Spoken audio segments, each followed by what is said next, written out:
ఇంటికి వస్తా జెండా ఎగరేస్తా. నా కొడుక నువ్వు మా ఇంటికి రాలే, నువ్వు చేతగా నా కొడుకు అని అర్థమైంది. నేను నీ ఇంటికి వచ్చా నా కొడుక దమ్ము ధైర్యం ఉంటే బయటికి రా, దమ్ము ధైర్యం ఉంటే బయటికి రా. నా కొడుక పోలీసులు పెట్టి అడ్డం పెట్టుకోవడం కాదురా, పెట్టుకోలే. నా కొడుకు మీకు లైవ్ వీడియో చూపించా, అప్పుడు ఎవరు లేరు. ఇవాళ 50 మంది తెచ్చుకోవాల్సిన అవసరం ఏమొచ్చిందిరా నా కొడుక? నీకు దమ్ముంటే బయటికి రా, దమ్ము తెలుసుకున్నాం.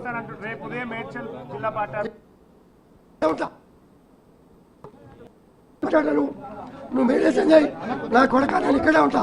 పిలుచుకురా నా కొడుకుని, నా కొడుకుని పిలుచుకురా, నేను ఇక్కడే ఉంటా.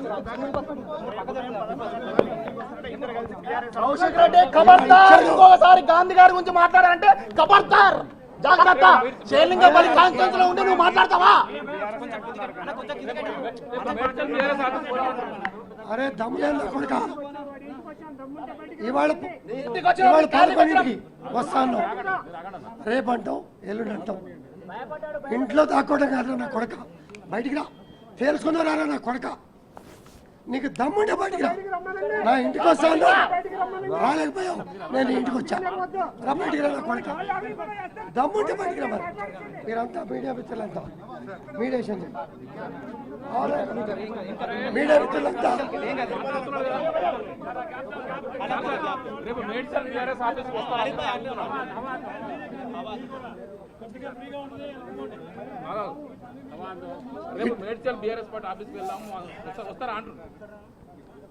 ఈడొక చీటింగ్ లంచవాడు, బ్రోకర్ లంచవాడుకు,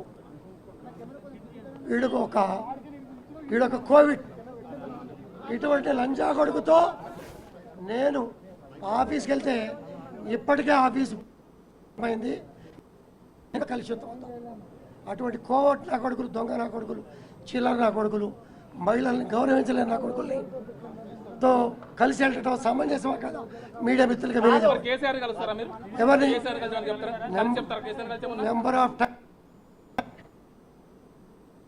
ధైర్యం కలవటానికే నాకు ధైర్యం ఉంది, కలుస్తా, గౌరవిస్తా. ఇటువంటి దొంగ కొడుకుతో ఇటువంటి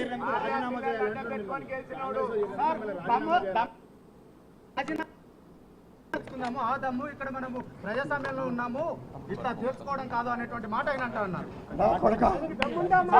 కాన్ఫరెన్స్ లో గెలవలేక ఉరేసుకుంటా చచ్చిపోతా అని మాట్లాడుతున్నాడు. గెలవలేక కాన్ఫరెన్స్ లో ఎందుకు ఆగాలి? ఆయన కాన్ఫరెన్స్ లో గెలవలేక నేను ఉరేసుకొని చచ్చిపోతాను. గాంధీ గారిని మాట్లాడే స్థాయి కాదనేది, అరకేపూడి గాంధీ గారిని మాట్లాడే స్థాయి కాదు. ఆయన ఆ స్థాయి కాదు. మీరు వచ్చేసి మీరేమో ఆపుతున్నారు. మాట్లాడితే బాగుంటుంది. ఆయన ఎన్ని రోజులు మాట్లాడాలి, ఎన్ని గంటలు మాట్లాడాలి? బై ఎలక్షన్ అంటుంది కదా, మాట్లాడింది నా కొడుక్కి బై ఎలక్షన్లో సీట్ ఇచ్చి డబ్బులు ఇచ్చి 90 మంది ఎమ్మెల్యేలు ఇచ్చి దళిత బంధు అదే కాన్స్టిట్యూన్సీలో ఇస్తే నా కొడుకు గెలిచాడా? ఆడు నన్ను రిజైన్ చేసుకెళ్ళమంటాడు. ఈడెవడు వీడికేం హక్కుంది?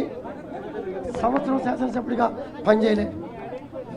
ఎమ్మెల్సీ ఇస్తే బ్రోకర్ గారు దేనికి కదా దానికి పనికొస్తాడని చెప్పి కేసీఆర్ గారు ఎమ్మెల్సీ ఇస్తే కనీసం గవర్నర్ గారు కూడా తిరస్కరించినటువంటి సందర్భం మీకు తెలుసు. నా కొడుకు బయటకు వస్తే ఇంకా కొన్ని విషయాలు చెప్తా మీకు, మాట్లాడు. అయినా ఇంకొక మాట అంటున్నారు సార్, మీరు 25 ఏళ్ళు, నేను 65 ఏళ్ళు, 65 ఏళ్ళు, మేము 35 ఏళ్ళు, మన ఇద్దరమే చూసుకుందాము, అనుచరులు లేకుండా ఇద్దరమే చూసుకుందాం. నా కొడుకు నేనే వచ్చాను కదా.